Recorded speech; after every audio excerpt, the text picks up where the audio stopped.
We had a very, very nice social life. And I say we, I didn't have it, my parents had it, because there were always people coming to our home, famous writers and the intelligentsia. That's what I used to call them, because like Friday night or Saturday night was like a salon at our house. You know, all these people that you read about years later were in my house talking to us, playing with us. And this was my father's, you know, circle of friends. Itzik Manger was often at our house.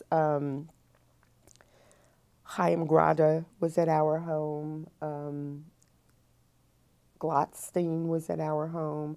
My brother said he thought he remembered Levick being at our home, which I don't exactly remember him being there, but I do remember meeting him. I don't know if it was at our home or elsewhere. They all admired my father for having a large family, because I don't think that they did.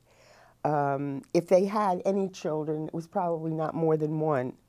And here was my father with his whole retinue of children around him. And as I said, my father was so proud of us that he would sort of parade us in front of them.